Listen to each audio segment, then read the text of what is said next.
পৃথিবীর কোনো সভ্য দেশে মাথায় মাখার তেল পাওয়া যায় না। আমি গত 40 বছর সাবান মাখি দিই। এসপিএফ নিয়ে না একটা মজার খেলা চলে। SPF 30, SPF 50। যেন কাঞ্জিভারম শাড়ি কেনা হচ্ছে বা বালুচুরি কেনা হচ্ছে। এত দাগ হচ্ছে মুখে, ঠিক তো লিভারে কিছু হয়েছে। লিভারকে আমরা বলি কি জানো তো, ত্বকের রোগের নন্দঘোষ। লিভারের টনিক বিজ্ঞাপনে বলা হচ্ছে চুল ওঠা বন্ধ করে। কোনো লিভারের টনিক বলে কিছু হয় না। ফেয়ারনেস ক্রিম দিয়ে কি আদৌ ফেয়ার হওয়া যায়? চামড়ার ফেয়ারনেসের সঙ্গে মনের ফেয়ারনেসের কোনো সম্পর্ক নেই। জলে স্নান করার সঙ্গে চুল পড়ার কোনো সম্পর্ক রয়েছে? যে মানুষটি রাস্তার ধারে ভিক্ষা করছে দেখবেন তার খুব সুন্দর চুল। তেল মাখো রিয়া, তেল মাখো। অলিভ অয়েল মাখা মানেই স্ট্যাটাস সিম্বলটা হাই, আর নারকেল তেলটা একটু আস্তে করে গলা করে বলা। ফেশিয়াল একটা খুব স্পেশাল কিছু। সব থেকে ভালো ক্লিনজার হচ্ছে জল, সেটা ব্যবহার করুন। মাথায় কি শ্যাম্পু মাখবো? গন্ধ ভালো, যে শ্যাম্পুটার বোতলটা দেখতে ভালো। দোকানে গিয়েও জিজ্ঞেস করি এই সালফেট নেই তো। সালফেট ফ্রি হয়ে গেলেই সেই শ্যাম্পুটা মহৌষধ। আমরা প্রতিদিন আয়নার সামনে দাঁড়িয়ে আমাদের মুখ দেখি, ত্বক দেখি, চুল আঁচড়াই।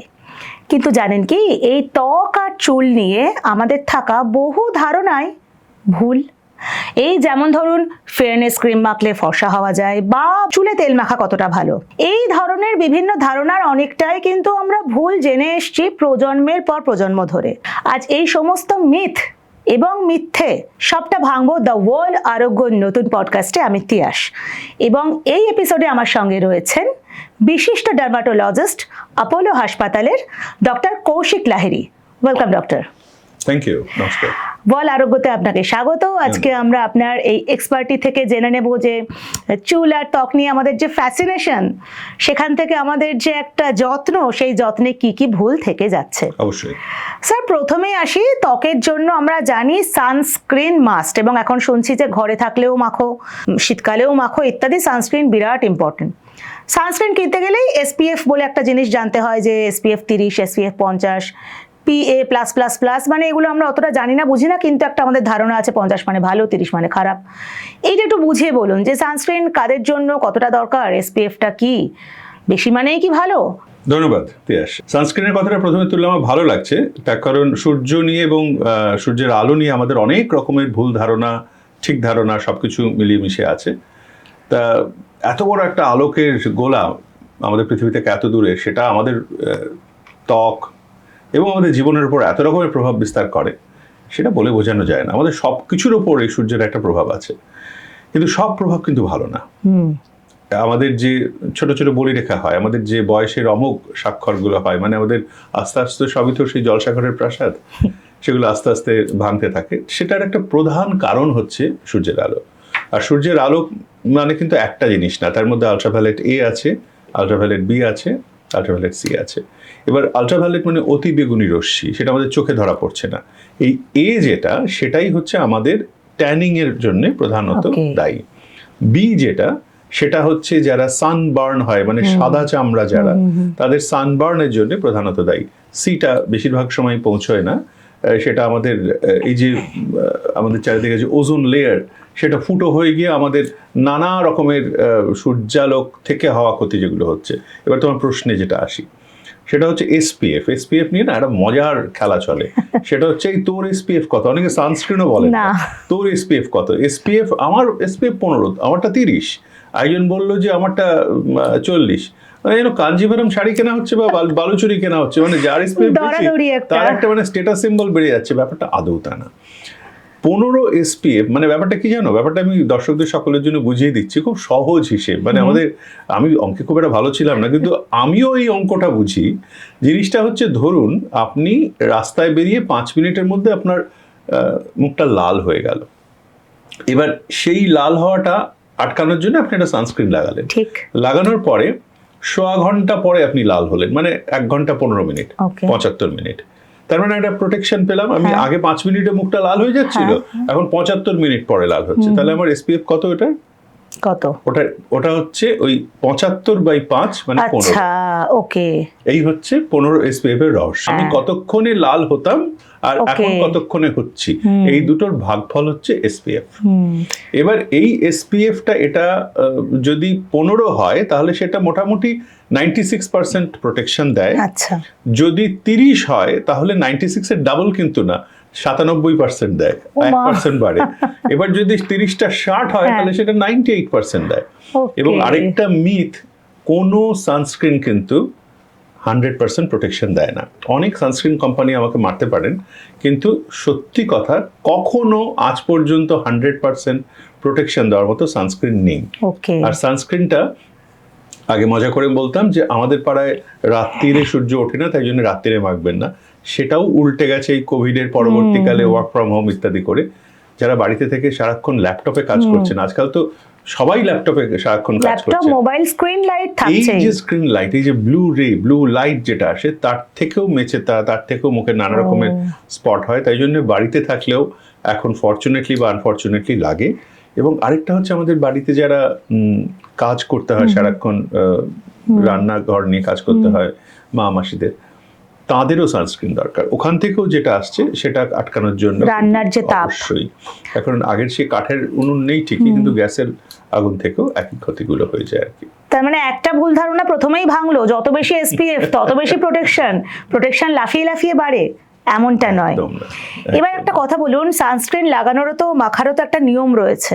সেই নিয়মে না মাখলে যত উচ্চ এসপিএফই হোক না কেন কিছুই কাজ করবে না। সেই নিয়মটা কি? খুব সহজ, সেটা হচ্ছে 2 ঘন্টার পরে কোন সানস্ক্রিন ঘরে কাজ করে না, সেটা আস্তে আস্তে ফুটো ফুটো হয়ে যায়। আমাদের স্কিনের যে আমাদের যে ঘাম বেরোয় সেগুলো, বা এনভায়রনমেন্টের যে হাওয়া বইতে থাকে সেগুলোর জন্য আস্তে আস্তে সেগুলো ডাইলিউটেড হতে থাকে। তাই জন্য 2-2.5 ঘন্টা পর পর আইডিয়ালি সানস্ক্রিন মাখা উচিত। এবার সেটা কিন্তু সত্যি করে সম্ভব না, তাও আমি বলবো যাদের কোনো কারণে, ধরুন সেলসের কারণে বারবার বেরোতে হয়, মুখ বারবার না ধুয়ে আপনি ব্যাগের মধ্যে একটা সানস্ক্রিন রাখুন, আবার সারা মুখে প্রোডাক্টটা দিয়ে নিন। এবং সানস্ক্রিন অনেকখানি লাগানো যায়, কোনো অসুবিধা নেই, শুধু চোখটা বাদ দিয়ে, নাহলে চোখ জ্বালা করতে পারে। আচ্ছা, এই আপনি বললেন ঘরের ভেতরেও যারা কাজ করেন এবং যারা স্ক্রিন টাইম বেশি তাদের কথা, কিন্তু ধরুন রোদ ওঠেইনি, মেঘলা দিন, বা এখন যে শীতকাল রোদটা গায়েই লাগছে না, বুঝছি না, তখনও কি সানস্ক্রিনটা একই রকম ভাবে দরকার? খুব ভালো প্রশ্ন। এই ভুলটা কিন্তু সবাই করে। সামনে সব পিকনিকের দিনগুলো আসছে, প্রত্যেকটা রবিবারই সবার ব্লক হয়ে গেছে। আমরা ভুল করি, গরমকালে কিন্তু আমরা রোদ্দুরে বেশিক্ষণ থাকি না, কিন্তু দার্জিলিং এ গিয়ে মেলে অনেকক্ষণ কাটাই, অথবা পিকনিকে গিয়ে অন্য সময় যেটা করি না, 3 ঘন্টা হয়তো সেদিন ক্রিকেট খেলে ফেললাম, সেই দিন সানস্ক্রিনটা বেশি দরকার। শীতকালেও সানস্ক্রিন দরকার, আর রোদ্দুর মানে যেদিন রোদ্দুর নেই, মেঘলা আকাশ, মনে রাখবেন যে আলট্রাভায়োলেট এটা কিন্তু ওই ক্লাউড কাভারের মধ্যে দিয়েও আপনার কাছে আসছে, এবং ঠিক একই রকমভাবে মেচেতাকে বাড়াচ্ছে, ঠিক একই রকমভাবে আপনার রিঙ্কলটাকে বাড়াচ্ছে। তাই জন্য যেদিন মেঘলা আকাশ সেদিনও সানস্ক্রিন দরকার, আর শীতকালে অতি অবশ্যই দরকার। সানস্ক্রিন নিয়ে অনেক কিছু জানলাম, এবার আসি আমাদের খুব কমন সমস্যা, ব্রণ। এবার ব্রণর তো একটা প্রবণতা থাকে, বিশেষ করে মেয়েদের গালে, যে অনুষ্ঠানের আগের রাতে ঠিক বেরিয়ে যাবে যে কোনো কিছুতে। তো আমাদের একটা তাড়াহুড়ো থাকে, কাল সকালে কিভাবে এটাকে বসিয়ে দেওয়া যায়। বাজারে প্রচুর প্যাচ ক্রিম থাকে। আমরা বহু বছর আগে থেকে একটা ক্রিমের কথা খুব জানতাম, বেটনেভেট সেই ক্রিমটার নাম। সেটা লাগালে পরদিন সকালে সত্যিই ব্রণটা একটু ঘুমিয়ে পড়তো, বসে যেত। বড় হয়ে পড়াশোনা করে জেনেছি সেই ক্রিম বোধহয় ততটা ভালো না। তো এই যে খুব দ্রুত ব্রণকে চাপা দিয়ে দেওয়ার যে ক্রিম বাজারে অ্যাভেলেবেল, সেইগুলো কি আসলে ত্বকের বন্ধু নাকি ক্ষতি করে? দেখো, ব্রণ ছাড়াও বিবেকানন্দ একটা কথা বলেছিলেন যে চালাকির দ্বারা কোনো মহৎ কার্য হয় না। ঠিক একই ব্যাপার হচ্ছে বেটনোভেটার ব্রণ।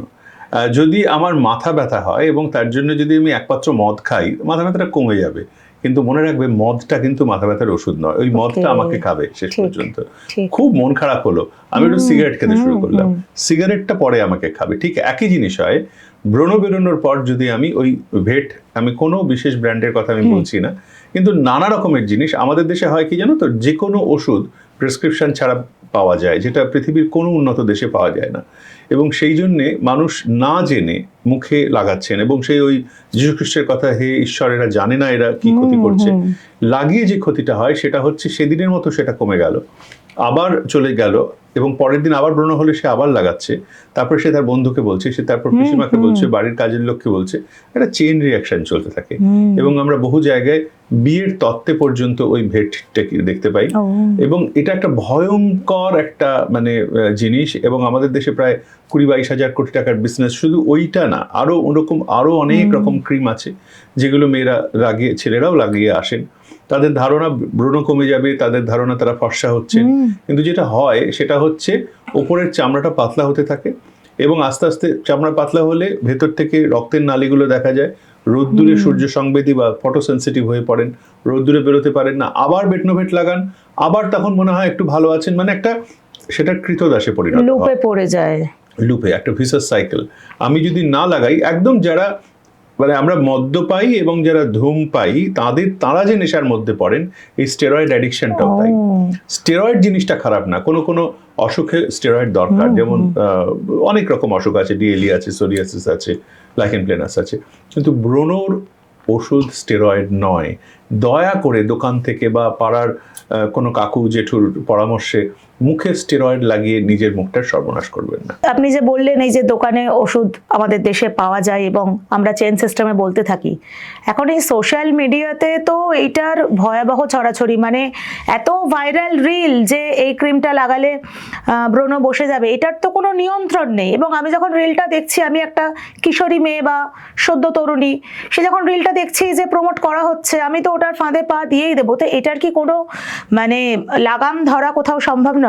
অবশ্যই গত 20 বছর ধরে আমরা এটা নিয়ে বহু আন্দোলন করছি আমাদের ত্বক বিশেষজ্ঞ সমিতি থেকে, এবং সারা পৃথিবী থেকে সেটার মানে স্বীকৃতি আসছে, বিলেত থেকে আসছে, আমেরিকা থেকে আসছে, কিন্তু শেষ পর্যন্ত আমাদের দেশে হয় কি জানো তো, নিয়ম সবকিছু আছে, নিয়মটা মানা হয় না। মানে আমাদের প্রেসক্রিপশন ছাড়া তুমি বিষও পেতে পারো, প্রেসক্রিপশন ছাড়া সবকিছু পাওয়া যেতে পারে, তাই জন্য প্রেসক্রিপশন ছাড়া একটা ক্রিম কেনা পাওয়া যাবে না। নিচে ওষুধের দোকানে এক্ষুনি আমি তোমাকে কিনে দেবো, কোনো প্রেসক্রিপশন লাগবে না। এই জিনিসটা যতদিন না পরিবর্তন আসছে, সেই ততদিন পর্যন্ত কিন্তু এই ভয়ঙ্কর যে স্টেরয়েডের কুফল, সেটা থেকে আমরা বেরোতে পারবো না। তবে তার একটা উপায় হচ্ছে যে ওয়াল থেকে তোমরা যে অনুষ্ঠানটা করছো, এরকম আমরা সোশ্যাল মিডিয়াতে বহু জায়গায় বারবার বললে কিছু মানুষের কাছে তো পৌঁছবে, সেখান থেকে চেন রিয়াকশনে ওটা একটা পজিটিভ চেন রিয়াকশন, সেভাবে মানুষের কাছে পৌঁছক, সেটাও আমরা চাই। এবং আপনি বলছেন একটু লাগালেও খারাপ, অবশ্যই একদম স্টার্ট করাই উচিত নয়।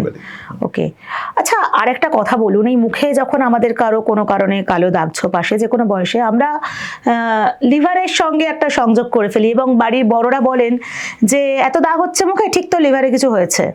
লিভারের সঙ্গে ত্বকের এই সম্পর্কটা ঠিক কিভাবে গড়ে উঠলো? লিভারকে আমরা বলি কি জানো তো, ত্বকের রোগের নন্দঘোষ বা লিভার ঘোষ। মানে আমাদের কাছে যখন ডাক্তারবাবু আমাদের লিভারটা ভীষণ খারাপ, অনেকক্ষণ ধরে চুপচাপ শুনি, তারপরে আমি বলি দেখুন লিভারের ডাক্তারবাবু না ওপরের তলায় বসেন, আমি স্কিন দেখি, আমি লিভার সম্বন্ধে কিচ্ছু জানি না। তখন তারা খুব আশ্চর্য হয়ে যান, কিন্তু আমার মেয়ের মুখে যে এই যে সাদা দাগটা হয়েছে, আমি বললাম ওটা একটা ছুলি হয়েছে। আমার মুখে যে এই যে মেচেতাটা হয়েছে, আল্লাহ ওটা মেচেতা হয়েছে, ওর সঙ্গে লিভারের সম্পর্ক নেই। মানুষের কেন একটা ধারণা যে লিভারের সঙ্গে সাংঘাতিকভাবে স্কিনের একটা সম্পর্ক, চুল উঠে গেলেও লিভারের দোষ, গায়ে সেতি বেরোলেও লিভারের দোষ, এবং মুখে স্পট হলেও লিভারের দোষ, ব্রণ বেরোলেও লিভারের দোষ, এবং তার সঙ্গে কোষ্ঠকাঠিন্য, একেবারেই পরিষ্কার। আমি এরকম বিজ্ঞাপনও শুনেছি, ব্র্যান্ডের নাম বলছি না, লিভারের টনিক বিক্রি করার সময় বিজ্ঞাপনে বলা হচ্ছে চুল ওঠা বন্ধ করে, মানে টনিকটা লিভারের। তার আপনার ত্বকের ঔজ্জ্বল্য বাড়ানোর জন্য লিভার টনিক খান, এটাও এখন পাওয়া যায়। এই জিনিসটা থেকে একদম শতহস্ত দূরে থাকবেন, তখন লিভারের সঙ্গে সম্পর্ক নেই একেবারে বলবো না। যেমন ধরুন কারো যদি জন্ডিস হয়, তার ত্বকটা হলুদ হবে, এইটা একটা সম্পর্ক। কারো যদি মানে একেবারে মৃত্যুশয্যায়, তার সিরোসিস হয়ে তিনি মৃত্যুশয্যায়, তখন তার ত্বকে কিছু কিছু জিনিস পাওয়া যায় যেগুলো আমরা ত্বক বিশেষজ্ঞরা আইসিইউতে দেখি।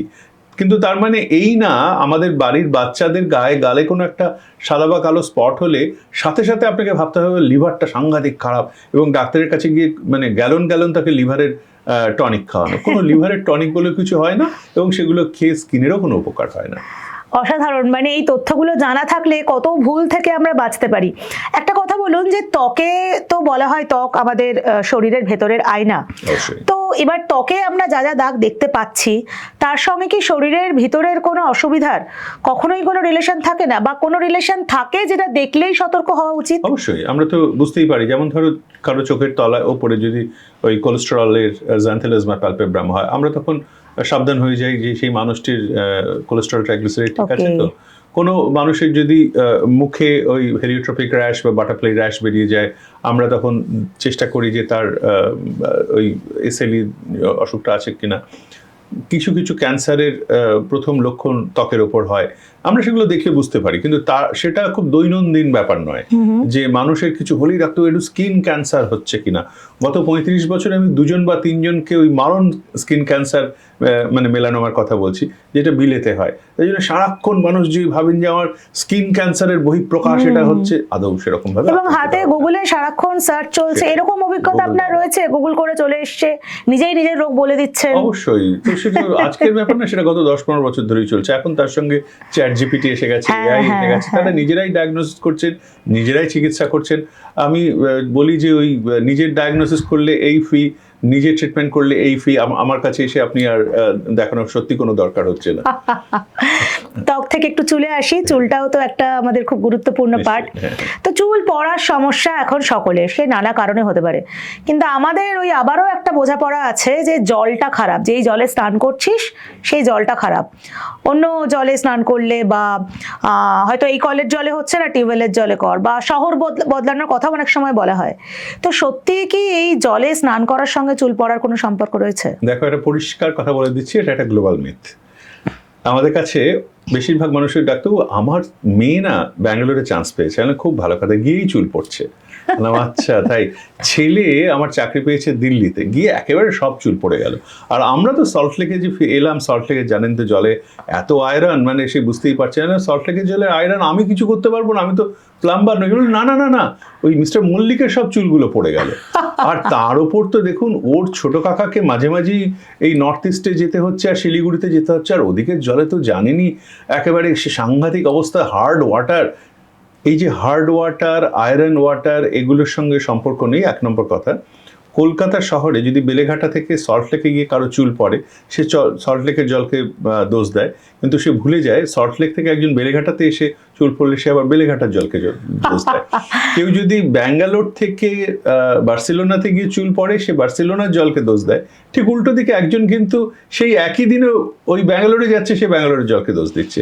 এটার কোনো শেষ নেই। গ্রাস is greener always on the opposite side. এবং জল এই ক্ষেত্রে চুলের নন্দঘোষ হয়ে যাচ্ছে। কিন্তু আসলে চুল তো একটা স্টিলের রডের মতো, একটা ডেড টিস্যু। তাই জন্য তার উপর তুমি জল ঢালছো, সেই জলটার মধ্যে কি আছে সেগুলোর উপর খুব নির্ভর করে না। হ্যাঁ, আমাদের সফটনেস বা হার্ডনেস, সেগুলো আমরা যেটা বলি সেটা অনেকখানি আমাদের বোঝার ভুল। মানে আমরা কিছু কিছু জিনিস আমরা তেলটা মেখে ভাবি খুব সফট হচ্ছে, আদৌ তা না। পৃথিবীর কোনো সভ্য দেশে মাথায় মাখার তেল পাওয়া যায় না। এটা অনেকে শুনলে খুব দুঃখিত হবে। আমার প্রশ্নে ছিলই এটা, যে তেল মাখা নিয়ে যে আমাদের এত মা দিদিমারা বলে থাকেন তেল মাখিস না বলেই চুল নষ্ট হচ্ছে। তেলের একটা কন্ডিশনিং এফেক্ট আছে, মানে চুলটাকে আঁচড়াতে সুবিধা হয়। এটা ছাড়া যেমন ধরো পুরো আফ্রিকাতে তাদের তো চুল সব থেকে সুন্দর, ঘন কুঞ্চিত, তারা গত 5 লক্ষ বছরে তেল মাখেননি। বা ইউএসএতে বা নর্থ ইউরোপে যেখানে যদি কোনো তেল পাওয়া যায়, মাথা মাখার তেল, তাহলে জানবে সেখানে হয় ভারতীয় বা বাংলাদেশি বা পাকিস্তানিরা আছেন, মানে কেরালাইটরা বা বাঙালিরা আছেন। এছাড়া কেউ তেল কেনে না মাথায় লাগানোর জন্য। তা এই যে দুটো জিনিস, জলের সঙ্গে সম্পর্ক, আর হার্ড ওয়াটার মানে কি, কিছু কিছু তাতে ধরো ম্যাগনেসিয়াম, ক্যালসিয়াম বেশি আছে, চুলটা একটু লাস্টারলেস হয়ে যায়। যদি বেশি চুলে জলে যদি আয়রন থাকে, চুলটা একটু লালচে হতে পারে। সেটা তার জন্য বাড়িতে ওয়াটার ফিল্টার লাগিয়ে বা মানে কোনো, আমি নাম বলছি না, কোনো একটা মানে বটলড ওয়াটার, সেটা ব্র্যান্ডেড ওয়াটার, সেটা দিয়েই রোজ চুল ধুয়ে চুলের যে খুব উপকার হয় তা না। একটা ছোট্ট উদাহরণ দিই, পৃথিবীর যত বড় বড় শিল্পপতি, কোটিপতি, সারাক্ষণ তারা বিসলেরি দিয়েই চুল ধুতে পারেন, আমি নাম বলে ফেললাম ভুল করে, এবং তারা এয়ার কন্ডিশন গাড়িতেই থাকেন, তারা মানে ওয়াটার ফিল্টারের চুল, তাদের মাথায় টাক থাকে বেশিরভাগ সময়। আর যে মানুষটি রাস্তার ধারে ভিক্ষা করছেন, নর্দমার ধারে বসে, দেখবেন তার খুব সুন্দর চুল। এটা কি করে সম্ভব হয়? একদম, এইটা একটু ভেবে দেখবেন। এই তেলের প্রসঙ্গে আবার একটুখানি স্কিনে ফিরে যায়। এই যে শীতকাল পড়লেই স্কিনে তেল মাখার একটা, এবং এত ব্র্যান্ডেড অলিভ অয়েল নানা রকম, ছোটবেলায় বিজ্ঞাপন দেখতাম, মুনমুন সেন বলতেন তেল মাখো রিয়া, তেল মাখো। তেল মাখা স্কিনের জন্য কতটা দরকার? অবশ্যই, ভুল বলতেন না, তার কারণ তাকে হয়তো তার মা বলেছেন। কিন্তু কোন তেল? আমি সবসময় বলি ওই ডিজেল আর পেট্রোলটা বাদ দিয়ে মাখবেন। আর সর্ষের তেলটা ট্র্যাডিশনালি যখন পাওয়া যেত, তখন শেয়াল কাঁটার তেলটাকে সর্ষের তেল বলে চালানো হতো না। আজকাল পিওর সর্ষের তেল পাওয়াটা মুশকিল, তাই জন্য আমরা যেটা বলি, আবার বলছি, যে অলিভ অয়েল মাখা মানেই স্ট্যাটাস সিম্বলটা হাই, আর নারকেল তেলটা একটু আস্তে করে গলা করে বলা একদমই না। শরীরের পক্ষে, ত্বকের পক্ষে খুব বন্ধু তেল হচ্ছে অলিভ অয়েল এবং অবশ্যই নারকেল তেল। আপনার যেটা পছন্দ, যেটার গন্ধটা পছন্দ, সেটাই মাখুন। জড়িবুটি মেশানো কোনো তেলের দরকার হয় না। ADE ভিটামিন শুদ্ধ তেল দরকার হয় না। এখন ওই ভিটামিনগুলো তেল মানে ত্বকের মধ্যে দিয়ে কতটা শরীরের ভেতরে প্রবেশ করে সেটা আমরা কেউ জানি না। ওগুলো সমস্ত বিজ্ঞাপন। তাই জন্যে অবশ্যই নারকেল তেল মাসাজ করা উচিত, বিশেষ করে শীতকালে স্নানের আগে, আর স্নানের পরে কোনো ময়েশ্চারাইজার দিয়ে সেটাকে লক করে দেওয়া উচিত। সেটা অলিভ অয়েল হতে পারে, সেটা নারকেল তেল হতে পারে। একটা বয়সের পরেই বিশেষ করে মহিলাদের ফেসিয়াল করাটা খুব দরকার, এরকম একটি তত্ত্ব বাজারে বেশ রয়েছে। এটা কি শুধুই বিউটি ইন্ডাস্ট্রির গেম, নাকি ফেসিয়াল একটা খুব স্পেশাল কিছু যেটা স্কিনকে তরুণ করে রাখবে, এটার কোনো সত্যতা রয়েছে? আমাদের মা, মাসি, ঠাকুমা, দিদিমা তারা কোথায় ফেসিয়াল করতেন না তো, যথেষ্ট ভালো ছিল। এবার একটা বয়সের পর বয়সের যে অমোঘ স্বাক্ষরগুলো সেগুলো আসবেই। এখন এটা একটা কালচারাল ব্যাপার হয়ে গেছে, এটা আমাদের একটা প্রায় এর বিরুদ্ধে কিছু বলতে গেলেই সমাজ বিপ্লব এসে যাওয়ার মতো অবস্থা হচ্ছে। বেশিরভাগটাই মিথ। ফেসিয়ালে যেটা হয় সেটা হচ্ছে সাময়িক একটা দলাই মালাইয়ের জন্য ওপরে রক্ত চলাচলটা একটু বাড়ে। এছাড়া ওই যেটা সর্বনাশ হতে পারে সেটা হচ্ছে ফেসিয়ালের যে ইনগ্রেডিয়েন্টগুলো, সেটা যদি কেউ অ্যালার্জিক থাকে, তার থেকে আমাদের বিয়ের আগে ফেসিয়াল করে মুখে র্যাশ বেরিয়ে বহু মানুষ আসেন, সেগুলো আমাদের সামলাতে হয়। তাই জন্য ইনভাইটেড ট্রাবল না করাই ভালো, খাল কেটে কুমির না আনাই ভালো। বাড়িতে পরিচ্ছন্ন থাকুন, একটু ময়েশ্চারাইজার ব্যবহার করুন, সানস্ক্রিন ব্যবহার করুন, ক্লিনজার সব থেকে ভালো ক্লিনজার হচ্ছে জল, সেটা ব্যবহার করুন। আর সত্যি কিছু দরকার হয় না। ফেসিয়ালের ব্যাপারটা লাভ অবশ্যই হয় যারা করেন তাদের, যার উপর করা হচ্ছে তার কিন্তু সত্যি খুব একটা লাভ হয় না। আমি একটু কন্ট্রাডিক্ট করি, আপনি মা মাসিদের কথা বললেন, তারা এত দূষণে এক্সপোজড হতেন না, তারা এত ভেজাল খাবার খেতেন না, তাদের লাইফস্টাইল এত স্ট্রেসফুল ছিল না, তারা ঘুমোতেন, অনেক ইজি ছিল খানিকটা হলেও। তো সেখানে কি স্কিনের যত্নে ফেসিয়াল হোক বা সেরকম কোনো এক্সট্রা কিছু করার দরকার? আমাদের কোনো কিছু হলেই না আমরা দূষণের ওপর দোষটা চাপিয়ে দিই। এর মানে কি এই যে উত্তর আমেরিকাতে বা উত্তর ইউরোপে বা নর্ডিক কান্ট্রিগুলোতে বা আমাদের হিমাচলে বা কাশ্মীরে দূষণ খুব কম, সেখানে স্কিনের কোনো সমস্যা নেই? অবশ্যই সেখানে ভর্তি মুখ ব্রণ নিয়ে ছেলে মেয়েরা আমাদের কাছে আসে।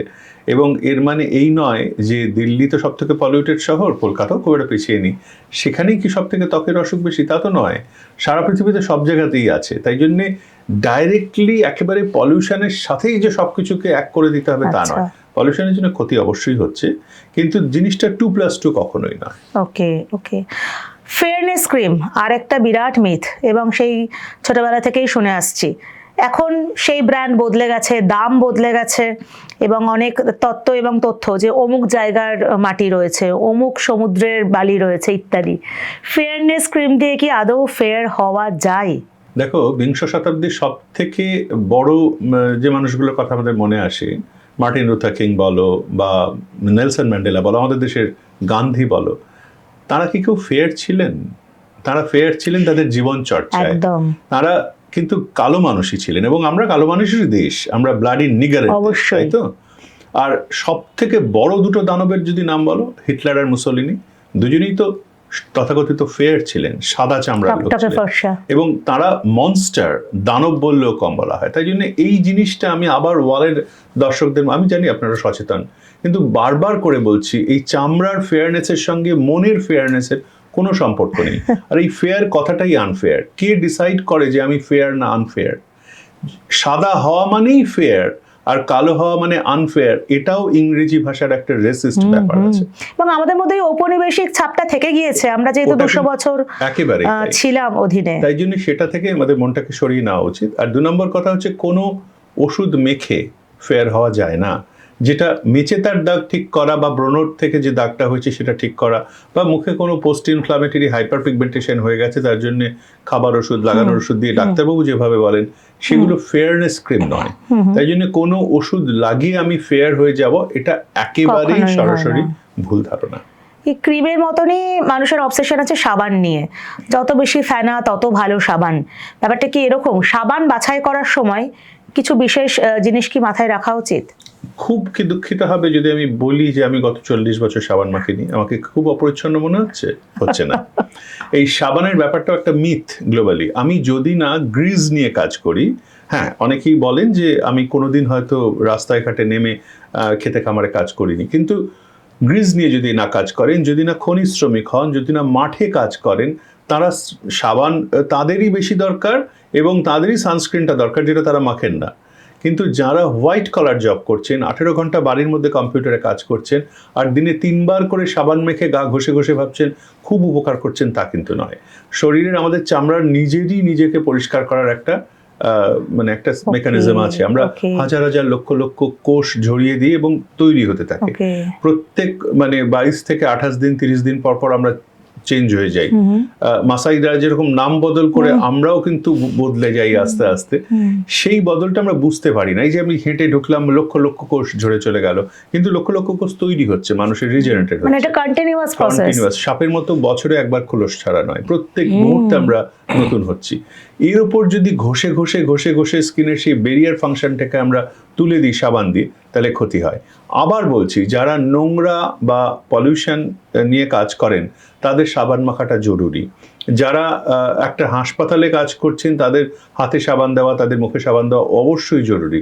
কিন্তু যারা হোয়াইট কালার জব করছেন তাদের প্রত্যেক দিন সাবান মেখে ত্বককে উত্তপ্ত করার দরকার নেই। যারা বয়স্ক মানুষ বাড়িতে আছেন, প্রত্যেক দিন সাবান মাখলে তাদের ত্বক কিন্তু শুকিয়ে যাবে, সেটা খুব একটা ভালো জিনিস নয়। মানে সাবান মেখে 99.99% জীবাণু মেরে ফেলার যে গল্পটা আমরা জানি, সেটা আরো মারাত্মক। সেটা হচ্ছে যে জীবাণুগুলো মেরে ফেলছি তার মধ্যে অনেকগুলো বন্ধু জীবাণু।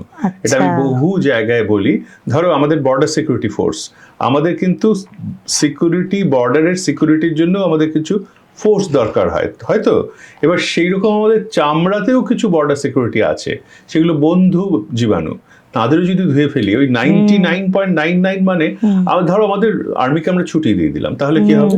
তাহলে যাদের কোনোদিন আমাদের আক্রমণ করার ইচ্ছে নেই তারাও ঢুকে পড়বে, ট্রেঞ্চ ফাঁকা থাকে না। সেই জন্য অতিরিক্ত সাবান যারা হাতে মাখতে হয় বা মাখেন, তাদের হাতে হাজা হয়। এই হাজাটি কি? হাজা হচ্ছে আমরা হাতের বেরিয়ার ফাংশনটাকে তুলে দিয়েছি, যে ট্রেঞ্চগুলোতে বন্ধু জীবাণুগুলো ছিল সেগুলোকে ধুয়ে মুছে বিদায় করে দিয়েছি। সেইখানে হাজা মানে একটি ফাঙ্গাল ইনফেকশন, ক্যান্ডিডা জমা হচ্ছে। তার সঙ্গে তার যদি ব্লাড সুগার থাকে তাহলে তো সোনায় সোহাগা। এবার এই যারা বেশি হাত ধোন বা একটু মানে সূচিবায়ুগ্রস্ত আছেন, তাদের কিন্তু আরো সমস্যা। তাদের ওই হাতের হাজা হওয়া, নানা রকমের সংক্রমণ হওয়া বেশি হয়। মানে উল্টো ব্যাপার, যে আমি পরিষ্কার হতে চাইলাম কিন্তু সংক্রমণ বাড়লো। আপনি হাজার কথা বললেন, হাজার মতনই ধরুন এক্সিমা খুব মানে কমন একটা ত্বকের অসুখ। সোরিয়াসিস জিনিসটা দেখা যাচ্ছে এবং শীতকালে খুব সমস্যা তৈরি করে। এই অসুখগুলো কি ছোঁয়াচে? এগুলো হলে কি আইসোলেটেড হয়ে যাওয়া দরকার? সোরিয়াসিস এবং এক্সিমা দুটো একদমই আলাদা আলাদা আলাদা জিনিস। অ্যাটোপিক ডার্মাটাইটিস সেটাকে এক্সিমা, আর সোরিয়াসিস দুটোর একটাও কিন্তু ছোঁয়াচে নয়। মানে একটা জিনিস বলে রাখি, ত্বকের বেশিরভাগ অসুখই ছোঁয়াচে নয়। তাই জন্য ত্বক নিয়ে স্কিন ডিজিজ হয়েছে কিনা অনেকক্ষণ দেখানোর পরে একজন খুব ফিসফিস করে রোগী জিজ্ঞাসা করেন, ডাক্তার আমার কি কোনো স্কিন ডিজিজ হয়েছে? বললাম নিশ্চয়ই হয়েছে, না হলে আপনি আমার ঘরে এসেছেন কেন? পেটের অসুখ হলে তো আপনি পেটের ডাক্তারের কাছে যেতেন। তা এই যে স্কিন ডিজিজ মানে লোকে ভাবে একটা কিছু সাংঘাতিক, একটা গোপনীয়তা, ট্যাবু। সোরিয়াসিস একটা বিরাট মহাভারত, সেটার প্রসঙ্গে আমি যাচ্ছি না, সময় পাবো না। শীতকালে কেন, সারা বছরই হয়, আঁশ উঠতে থাকে। একটু আগে যেটা বললাম না, 22 থেকে 28 দিন পর পর আমরা নবীকৃত হই। সোরিয়াসিস হলে সেই যে ক্লকটা, বায়োলজিক্যাল ক্লক, স্কিনের ক্লক, সেটা 4 দিন 5 দিন হয়ে যায়, ফাস্ট হয়ে যায়। একটা জায়গায় ধরো সোরিয়াসিস হয়েছে, সেখানে চামড়াটা যদি 5 দিন পর পর চেঞ্জ হতে থাকে, তাহলে ফার্স্ট টার্ন ওভার হচ্ছে এবং আঁশের মতো, মাইকার মতো, ওই অভ্রের মতো খুলে পড়ছে, সেটাই হচ্ছে সোরিয়াসিস। সেটা একটা মানে জেনেটিক গন্ডগোল। সেটা ওষুধ দিয়ে, খাবার এবং লাগানোর ওষুধ দিয়ে আমরা কন্ট্রোল করার চেষ্টা করি, কিন্তু এটা কখনোই ছোঁয়াচে নয়। আর অ্যাটোপিক ডার্মাটাইটিস সেটা প্রধানত চুলকায়, ভীষণ চুলকায় সেটা, এবং সেটা বারবার ফিরে ফিরে আসে। ছোটদের অ্যাটোপিক একরকম হয়, বড়দের একরকম হয়, সেটাও ছোঁয়াচে নয়। এই যে ছোটদের এক্সিমা বা বড়দের এক্সিমা থেকে নাকি হাঁপানি হয়, এইটার একটাই আমি উত্তর দিই, সেটা হচ্ছে আমার চেম্বারের বাইরে যে মানুষরা বসে আছেন তাদের মধ্যে অনেকেরই এক্সিমা আছে। এক্সিমা সারাতে এসছেন বা সেরে গেছেন, ভালো আছেন। কজন হাঁপাচ্ছেন দেখুন তো বাইরে গিয়ে? কেউ হাঁপাচ্ছেন না। ওইটা একটা মিথ। হ্যাঁ, এক্সিমা, হাঁপানি, হে ফিভার, এই তিনটে মিলে একটা ট্রায়াড আছে। যাদের অ্যাটোপিক ডার্মাটাইটিস আছে তাদের হাঁপানি হওয়ার সম্ভাবনা এবং তাদের হে ফিভার বিলেতে হয়, এটা হওয়ার সম্ভাবনা বেশি। কিন্তু তার মানে এই না এক্সিমা সেরে গিয়ে হাঁপানি হবে আর হাঁপানি সেরে গিয়ে এক্সিমা হবে, এটা একটা ভুল ধারণা। ওকে, আমরা সাবানের কথা জানলাম এবং আপনি নাকচ করে দিলেন সাবানের ভূমিকা। শ্যাম্পুটা যদি একটু বলেন, মাথায় কি শ্যাম্পু মাখবো, বাজারে এত রকম বিজ্ঞাপন। যে শ্যাম্পুটার গন্ধ ভালো, যে শ্যাম্পুটার বোতলটা দেখতে ভালো, যে শ্যাম্পুটার রংটা ভালো লাগছে আপনার, সেটাই আপনার শ্যাম্পু। একটা জিনিস জানবেন, রোজকার মাখার জন্য আমি দিনে 2বার করে শ্যাম্পু করি। চুলগুলো তো আছে গ্রাফটেড চুল, এটাও আমি বলে দিচ্ছি, তাও চুলগুলো আছে, অনেক বয়স হয়েছে, 2বার করে শ্যাম্পু করলেও কিচ্ছু এসে যায় না। আর একটা ভুল ধারণা আছে, ডাক্তার শ্যাম্পু করলেই চুল উঠে যায়। আসলে আপনি শ্যাম্পুটা করছেন সপ্তাহে 1বার, 7 দিন পড়ে যাওয়া চুলগুলো জমছে, একদিনে ধুয়ে যাচ্ছে। আচ্ছা, সেই জিনিসটা আপনার ধারণা যে ওটা কিন্তু মানে সেদিন শ্যাম্পু, মানে এমন নয় শ্যাম্পু রোজ করলে একই চুল উঠবে, আদৌ না। শ্যাম্পুর একটাই কাজ, মেঝেটাকে পরিষ্কার রাখা। আর দৈনন্দিন কাজের জন্য যেগুলো আমাদের বাজার চলতি ব্র্যান্ডেড শ্যাম্পু চমৎকার কাজ করে, সেগুলোতে যে ফোমিং ব্যাপারটা আছে, যে কন্ডিশনিং ব্যাপারটা আছে, সেটা অবশ্যই করুন। ওষুধ শ্যাম্পু যার মধ্যে জিঙ্ক পাইরেথিয়াম, যার মধ্যে কিটাকোনাজল আছে, সেটা হচ্ছে কাদের দরকার, যাদের সেবোরিক ডার্মাটাইটিস আছে, যাদের ওই অসুখটা আছে, ড্যান্ড্রাফের পরে তাদের যে ওই পিট্রোস্পোরাম অরবিকুলারিস হয়ে আমাদের মাথায় চলটা উঠছে, সমানে খোসা উঠছে, আমরা সবাই জানি খুশকিটা যেটা সেবোরিক ডার্মাটাইটিস, তখন আমাদের কিছু মেডিকেটেড শ্যাম্পু দরকার হয়, তখন ডাক্তারবাবু আপনাকে বলে দেবেন, কিন্তু সেটা রোজ মাখার জন্য নয়। আচ্ছা, সেটা সপ্তাহে 2বার বা 3বার, অন্যদিন আপনি নিজে শ্যাম্পু ব্যবহার করুন। তাই জন্যে যদি আপনার চুল স্বাভাবিক থাকে, যে কোনো শ্যাম্পু আপনার পক্ষে ঠিক, মোটামুটি ইনগ্রেডিয়েন্ট একই থাকে। যদি আপনার মাথায় সেবোরিক ডার্মাটাইটিস থাকে, তাহলে ডাক্তারবাবুর পরামর্শে কোনো মেডিকেটেড শ্যাম্পু ব্যবহার করে সেটাকে ঠিক করে নিন। তাহলে এই যে এত দামি শ্যাম্পু, এত brand, sulphate free, paraben free, এবং আমরা এত কেমিক্যালের নাম শিখে গেছি আজকাল, দোকানে গিয়েও জিজ্ঞেস করি এই সালফেট নেই তো, তো এইগুলো কি তাহলে শুধুই বিজ্ঞাপন? বেশিরভাগটাই তাই। সালফেট, প্যারাবেন প্রত্যেকটারই কিছু না কিছু সাইড এফেক্ট আছে। এবার সেইটা একটা কোম্পানি আরেকটা কোম্পানির ওপর স্কোর করার জন্য সেগুলোকে নিয়ে কে কিভাবে বিজ্ঞাপনের দামামা বাজাবে, সেটা হচ্ছে তাদের ব্যাপার। কিন্তু তার মানে এই না সালফেট ফ্রি হয়ে গেলেই সেই শ্যাম্পুটা মহৌষধ এবং সেটা মাখতে সারা মাথা জুড়ে চুল গজিয়ে যাবে, বা প্যারাবেন না থাকলে একেবারে সেই সাংঘাতিক কোনো সিনেমা এমনটা নয়। ওকে, এই এত ভুল ধারণা, মানে আমার নিজেরই মনে হচ্ছে যে কতটা মনে রাখবো, কতটা মনে রাখবো না, এরকম একটা ব্যাপার। তো এই এত ভুল ধারণার ভিড়ে আপনাকে যদি জিজ্ঞেস করি আমার দর্শক বন্ধুদের জন্য স্কিনের জন্য একটা পরামর্শ, সিঙ্গেল ওয়ান, সেটা কি হবে? সেটা হচ্ছে স্কিনকে বেশি উত্তক্ত করবেন না। স্কিনকে যদি উত্তক্ত না করেন, স্কিনও আপনাকে উত্তক্ত করবে না। ডক্টর লাহিড়ীকে অনেক ধন্যবাদ, এত স্পষ্টভাবে, এত আনকাট ভাবে, এত আনফিল্টার্ড ভাবে, আমরা ত্বকে ফিল্টার লাগাই প্রায়, সেই ফিল্টার ছাড়া কথাগুলো বলার জন্য এবং এত ভুল ধারণা ভাঙার জন্য। ত্বক আমাদের শরীরে খুব গুরুত্বপূর্ণ অঙ্গ এবং সবচেয়ে বড় অঙ্গ, আমাদের গোটা শরীরটাকে ঢেকে রাখে। তো সেইটা নিয়ে কারোর কথা শোনা, পাড়ার দোকান থেকে কিছু এনে এক্সপেরিমেন্ট করা, ফেসবুক ইনস্টা রিল শুনে সেটার ফাঁদে পা দেওয়া, বিজ্ঞাপনের ফাঁদে পা দেওয়া দরকার নেই। ত্বককে উত্তক্ত করবেন না, সবচেয়ে বড় পরামর্শ যেটা ডাক্তারবাবু দিয়েছেন। তবে হ্যাঁ, কোনো অসুবিধা বুঝলে, কোনো অসঙ্গতি বুঝলে অবশ্যই ডাক্তারের কাছে যান, তারা রয়েছেনই আমাদের স্কিনের যত্ন করার জন্য। এই এপিসোড আপনাদের ভালো লাগলে লাইক করুন, কমেন্টে আপনাদের কোনো প্রশ্ন থাকলে জানাতে পারেন, আমরা ডাক্তারবাবুর উত্তর পৌঁছে দেওয়ার চেষ্টা করব। এপিসোডটি শেয়ার করুন এবং ততক্ষণ দেখতে থাকুন দ্য ওয়াল, কারণ খবর এখন এখানেই।